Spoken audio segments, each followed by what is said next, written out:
라고 하시는 거지? 글쎄, 나도 뭐 들은 건 없는데. 동생한테 물어볼까? 아니야. 그냥 내가 지금 가보면 되는 거지. 내가 손질하던 것만 하고 어머님한테 다녀올 테니까 당신이 다른 것 좀 마무리해줘. 남편은 무슨 일이 있는지 모른다고 하더라고요. 그래서 음식 손질을 하다가 남편한테 맡기고 시댁으로 왔습니다. 시댁에 들어가는데 시어머니가 저를 보더니 빨리 죽을 좀 하라고 하시더라고요. 그래서 제가 아버님이 아프시냐고 여쭤봤죠. 어머님은 한눈에 봐도 아프신 분처럼 보이지 않았거든요. 죽이요? 아버님 몸이 안 좋으세요? 병원은 다녀오신 거예요? 죽하라고 저 부르신 거예요? 아니, 니네 시아버지 말고 둘째가 아프다고 하더라고. 아휴, 대기업 다니는 게 얼마나 힘들겠어. 둘째 내가 몸살이 나서 밥도 못 먹고 있다고 하더라. 그래서 아까 둘째한테 전화가 와서 좀 챙겨주라고 하는데 나보다는 네가 요리를 더 잘하잖아. 그래서 너 부른 거지. 얼른 둘째네한테 줄 죽이나 좀 끓여봐라. 솔직히 아버님이 아프셔서 저보러 죽을 하라고 하는 것도 어이가 없는데 동서가 몸살이 나서 밥을 못 먹고 있으니 저보고 동서 먹을 죽을 만들려고 하시더라고요. 그 말을 듣는데 내가 왜 아픈 동서까지 챙겨야 되나 싶었습니다. 그래서 시어머니한테 가게 일 때문에 가봐야 한다고 말씀드리면서 요즘 배달도 잘 되어 있다고 말씀드렸어요. 어머님, 저 어머님이 급하게 부르셔서 가게 오픈 준비하다 말고 온 거예요. 근데 다른 것도 아니고 동서가 먹을 죽을 만들라고요? 요즘 배달도 잘 돼 있어서 죽 만들어서 배달해 주니까 동서 보고 시켜 먹으라고 하세요. 그리고는 저는 시댁을 나가려고 하는데 시아버지가 안방에서 나오시더니 한마디 하더라고요. 너는 형님이나 대수는 동서가 아프다고 하면 알아서 챙겨줘야 되는 거 아니냐? 그리고 밖에서 사 먹는 음식 뭐가 좋다고 배달해서 먹으라고 하는 거야? 너가 못하는 것도 아닌데 그거 하나 하는 게 뭐 그리 힘든 일이라고? 그냥 후다닥 만들고 가져다 주면 되는 거지. 가족끼리 그 정도도 못 해주냐? 그러니까 내가 뭐 대단한 거 가져다 주래? 죽이잖아. 그거 뭐 10분도 안 걸릴 거 아니야.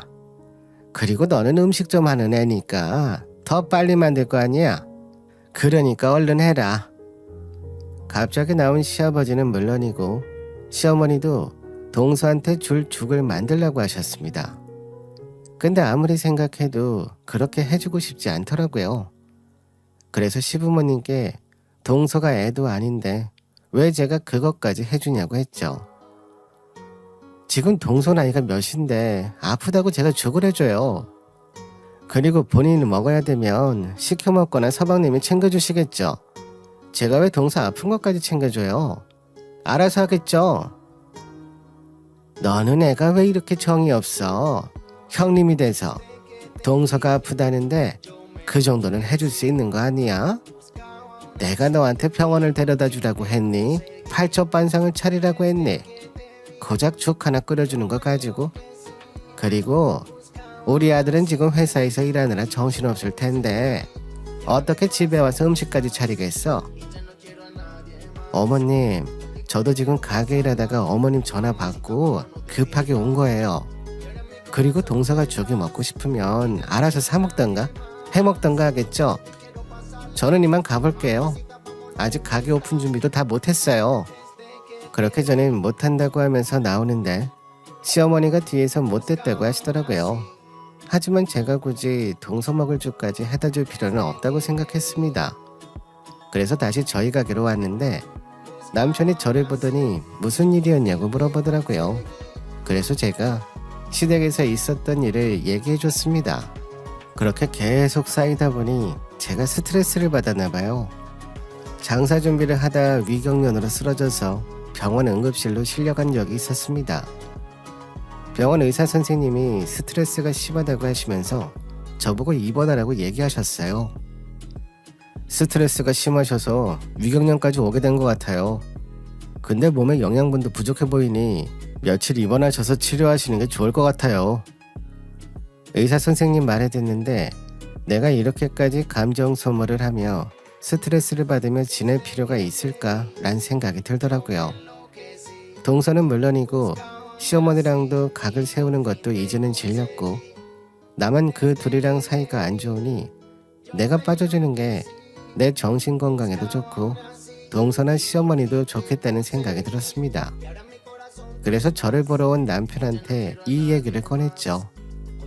병원에 입원해서 같이 입원한 환자들끼리 얘기를 나눠보니까 암에 걸리는 사람들의 공통점이 하나 있더라. 밤에 그렇게 잠이 잘 안 온대. 근데 그렇게 잠이 안 오는 이유가 스트레스 때문이라고 하더라고. 근데 동서가 시집 온 이후로 내가 편하게 잠을 잔 적이 없어. 요 근래에는 시댁 생각만 하면 숨이 턱턱 막히면서 뜬 눈으로 밤을 지새운 적도 많았거든. 나 40살도 안 돼서 안 걸리고 싶지 않아. 이제부터라도 시어머니 동서랑 연 끊고 나만 챙기면서 살려고. 이게 싫거나 나를 이해 못하겠으면 이혼까지도 생각하고 있어. 나 혼자 길바닥에 살더라도 이제라도 마음 편하게 살고 싶어. 남편은 제가 하는 말을 듣더니 조용히 알겠다고 했습니다. 그래, 연 끊고 살자. 당신 요즘 힘들어하는 거 알고 있었는데 이렇게까지 힘들어할 줄은 몰랐어. 근데 당신도 알다시피 내가 우리 부모님한테 뭐 받은 게 있겠어. 당신 이렇게 아픈 거 보니까 나도 제대로 행동해야겠다 싶더라고. 그동안 고생했어. 이제 몸 잘 추스르고 우리 둘이서 행복하게 살자. 남편이 저를 이해해 주는데 저도 모르게 눈물이 나왔습니다. 근데 남편이 이 얘기를 시어머니한테 했나 봐요. 연 끊고 살 거라는 소식을 들은 시어머니가 쏜살같이 저한테 오셔서는 싹싹 빌며 잘못했다고 했습니다. 나는 너가 이렇게 힘들어할 줄은 몰랐다. 미안하다. 아무리 그래도 연 끊고 사는 건 아니지 않어? 어떻게 천륜을 끊어? 내가 다시는 이런 일 안 만들 테니까 한 번만 용서해줘라. 저는 시어머니 얼굴 보는 것만으로도 짜증이 나서 남편 불러다가 어머니 모시고 가라고 했습니다. 그러니 남편이 시어머니를 끌고 나갔죠. 그리고는 한참 뒤에 들어오더니 남편 손에 종이가 있더라고요. 그 종이를 남편이 저한테 건네는데 시어머니가 쓴 편지라고 했습니다. 그래서 무슨 편지인가 하고 열어봤는데 거기에 구구절절한 얘기가 써 있었어요. 여태까지 시어머니가 동서네를 챙긴 이유가 동서네 친정집안이 좋기도 하고 직장도 대기업을 다니니 본인 아들이 무시당할까봐 더 챙겨준 거라고 하더라고요. 그러면서 어머님이 동서 눈치 보느라 여태까지 이렇게 행동한 건데 내가 인연을 끊겠다고 하는 소리에 본인도 잘못했다는 생각이 들어 앞으로는 달라질 거라고 써 있었습니다. 그리고 한 번만 더 기회를 달라고 하더라고요.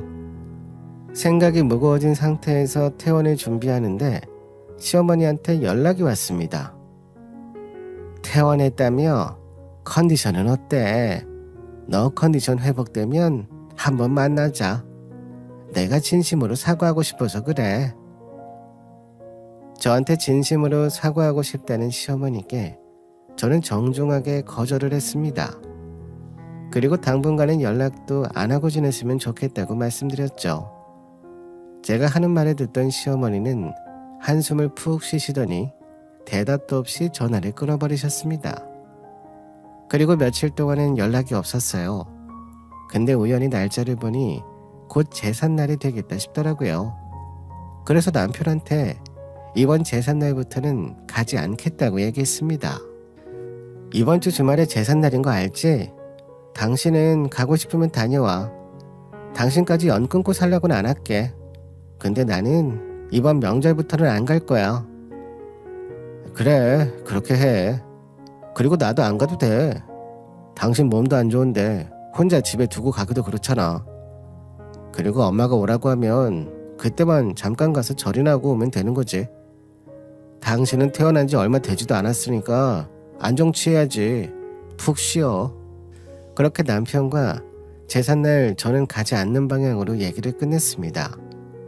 근데 제사 하루 전날 시어머니한테 전화가 왔어요. 너 이번에 안 온다고 했다며? 그러지 말고 이번에는 달라진 모습 보여줄 테니까 와서 둘째 며느리 음식하는 것만 봐줘라. 둘째도 적응하는데 시간이 걸릴 거 아니야. 내가 너한테는 음식 안 시키마. 시어머니가 이렇게까지 전화해서 얘기하니 고민이 되더라고요. 입원하는 중에 찾아오시기도 했고 손편지를 써준 거 하며 내가 일방적으로 무시하는 것도 사실 저한테는 스트레스였거든요. 이번에는 직접 가서 정말 변했는지 눈으로 확인해보자 라는 마음으로 시댁에 가기로 결정했습니다. 그래서 남편한테도 이번에 마지막으로 확인해보겠다 말했고요. 나 이번 제사는 가기로 했어. 어머님이 전화하셔서 동서 음식하는 것만 봐달라고 하는데 나 입원했을 때부터 계속 찾아오셔서 달라졌다 말씀하시는데 나도 계속 거절하기도 힘들기도 하고 이번에 가서 진짜 변했는지 확인해보고 싶기도 하고 그래서 제삿날 오후에 가려고.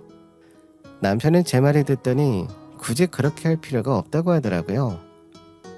뭐하러 가. 그리고 당신 아무것도 안 한다고 해도 막상 눈에 보이면 할 거잖아. 그러니까 그냥 가지 말자. 굳이 그렇게까지 할 필요 없어. 남편은 저보고 가지 말자고 했지만 음식하는 동서의 모습을 제 두 눈으로 꼭 보고 싶었어요. 그래서 남편한테 괜찮다고 하면서 주말에 태어난 지 얼마 안 된 몸을 이끌고 시댁으로 넘어갔습니다. 그래도 나름 늦게 왔다고 생각했는데 동서는 도착하지도 않았습니다. 그리고 역시나 아무 준비된 거 없이 음식 재료만 덜렁 식탁 위에 올려져 있더라고요. 저는 그 꼴을 보자마자 방에 들어가서 누워버렸죠. 시어머니는 안절부절했지만 더 이상 눈치 볼 이유도 없었으니까요. 밤늦게 동서가 도착했고 동서가 오자마자 시어머니가 안방으로 데리고 들어갔습니다. 뒤에서 지켜보던 저는 그게 무슨 상황인가 싶었죠. 진짜 시어머니가 동서한테 한 소리 하려고 하나? 란 생각에 안방으로 다가가서 문틈 사이로 상황을 살피며 무슨 말을 하나 들어봤죠. 근데 시어머니의 기가 막힌 행동에 저는 말문이 막혔습니다. 저희 시어머니가요, 제삿날 밤늦게 온 동서한테 명품백을 선물하며 칭찬을 하고 있더라고요. 우리 대기업 다니는 둘째 며느리가 힘들 텐데 이렇게 시댁 제사도 참석하고 기특하기도 하지. 이거 가져가라. 이번에 백화점에 갔는데 우리 둘째 며느리가 하고 다니면 너무 예쁠 것 같은 가방이 있더라고. 그래서 내가 하나 샀어. 큰 며느리 보면 또 난리칠 것 같아서 내가 여기다가 넣어놨으니까 이따 집에 갈 때 챙겨가라. 그 모습을 보는데 몸 안에 힘이 다 빠져나가는 기분이었어요. 저는 결혼하고 제사상을 4번이나 혼자 차리는 동안 명품백은커녕 명품 지갑 하나 못 받았거든요. 사실 그런 거 받고 싶은 생각도 없었어요. 근데 동서는 제사상을 차린 것도 아니고 그냥 왔다는 이유만으로 명품백을 주는 모습에 저의 인내심이 바닥이 나고 있었는데 시어머니가 한마디 더 하시더라고요. 너가 큰애 눈치 좀 슬 봐서 맞춰봐라. 대기업 다니는 너랑 자기가 비교되니까 자격지심이 더 그러는 거야. 며칠 맞춰주는 척하면 또 아무 일 없이 예전처럼 지낼 수 있을 거다. 큰애가 뭐 변변찮은 대학을 나왔기랬니? 너처럼 좋은 회사에 취업을 해보기랬니? 그러니 샘나서 그러는 거지. 아무래도 너가 신경 쓰이겠지만 많이 배운 네가 이해 좀 해줘라. 그 말을 듣는데 어안이 벙벙해지더라고요. 그렇게 넋이 나간 것처럼 시어머니와 동서를 문틈으로 보고 있는데 갑자기 서방님이 저를 부르시는 소리에 화들짝 놀라 주방 쪽으로 가봤습니다. 제가 왜 그러시냐고 하니까 서방님이 저보고 밥을 차려달라고 하더라고요. 저랑 와이프 저녁도 못 먹고 넘어왔어요. 배고프니까 식사 좀 빨리 차려주세요. 오늘 제사상에서 먹을 거 많을 거 아니에요. 제사상을 제가 왜 해요? 서방님 밥순이는 동서니까 동서랑 이야기하세요. 저는 갈게요.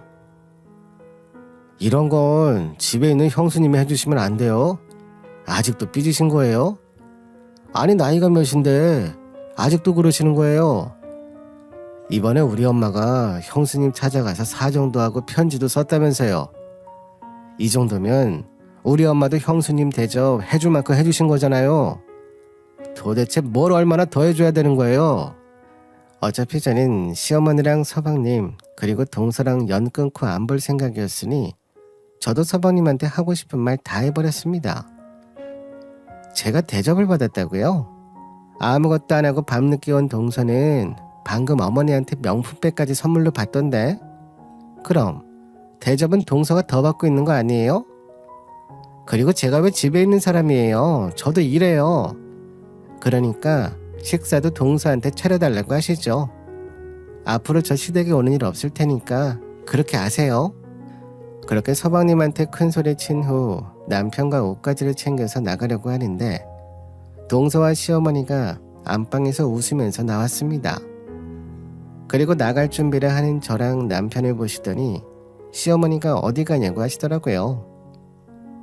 제사 음식 하다 말고 어디 가니? 온 김에 오늘까지만 해라. 시간도 늦었잖아. 시어머니는 또 자연스럽게 저를 시키시더라고요.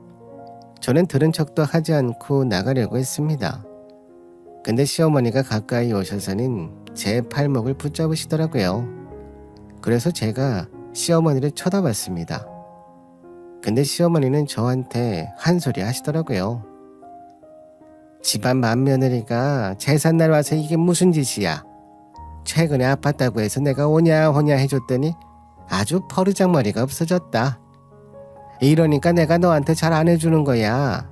좀만 잘해주면 이렇게 기어오르려고 하니. 빨리 들어와서 음식부터 해라. 저번에는 자기 변한 거 보고 동서 음식하는 거 봐주라고 하더니 갑자기 이러면 안 된다고 훈계질을 하셨습니다.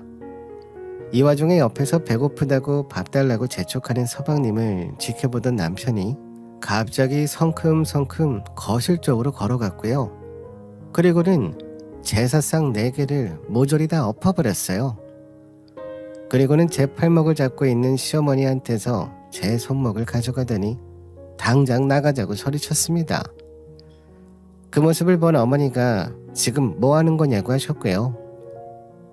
너 지금 이게 뭐 하는 짓이야. 그리고 어디서 감히 제사상을 엎어. 너 지금 네 마누라 데리고 나간다는 거야? 내가 너 그렇게 가르쳤어? 엄마도 이제 그만하세요. 정말 너무하신 거 아니에요? 이제 저도 그만 올게요. 제사든 조상이든 알아서 챙기세요. 내가 너를 어떻게 키웠는데 배응망덕한 것도 정도가 있지. 불효막심하다. 그래, 부모 없이 어디 잘 살아봐라. 시어머니가 성질을 내시고는 저희가 밖으로 나갔는데 남편이 걱정되더라고요. 그래서 남편에게 괜찮냐고 물어봤습니다. 시어머니가 이렇게까지 나올 줄은 꿈에도 몰랐거든요. 그래도 부모 자식 간이라 신경 쓰이긴 했는데 남편은 시어머니 행동을 보더니 질렸다고 하면서 이사를 가자고 했습니다. 나는 이제 부모님 없는 사람이라고 생각하기로 했어. 우리가 여기서 장사하면 이런 일이 또 일어날 수도 있으니까 우리 처가댁 근처로 이사 가자. 그리고 거기서 다시 음식 좀 차리면 되는 거잖아. 남편은 시부모님한테 정이 떨어졌는지 가게랑 집을 정리한 후 저희는 친정 근처로 이사를 가게 됐습니다. 친정 부모님은 저희가 가까이 이사 오니 너무 좋아하셨어요. 그리고 남편도 살뜰히 챙겨줬습니다. 그 모습을 보니 이사 오기 잘했다는 생각이 들더라고요. 그런데 저희가 그 동네에서 5년 정도 장사를 하다 보니 아는 사람들이 좀 있었거든요. 그분들이 저한테 연락을 해서는 시어머니가 요즘 어떻게 사는지 알려주는데 재미있더라고요. 그래, 친정 근처로 가니까 어때? 좋아? 너희 그렇게 가고 네 시어머니 찬밥 신세 됐더라고. 그 대기업 다닌다는 동선에 거기에 비벼보려고 했는데 될 턱이나 있겠어? 그래서 요즘 동네 사람들한테 둘째 며느리 욕을 얼마나 하고 다니는지 몰라. 찬밥 신세가 됐다는 시어머니 소식을 들으니 쌤통이다 싶었습니다. 남편한테 그 얘기를 해주니 남편도 그럴 줄 알았다고 하더라고요. 저희한테 큰 소리 뻥뻥 치셨으니 연락도 못하시고 얼마나 속이 쓰리실지 그 생각만 하면 여태까지 쌓였던 응어리가 녹아내리는 기분입니다. 남편도 친정 근처로 와서 잔뜩 사랑받는 모습을 보니 제 마음도 편해지더라고요.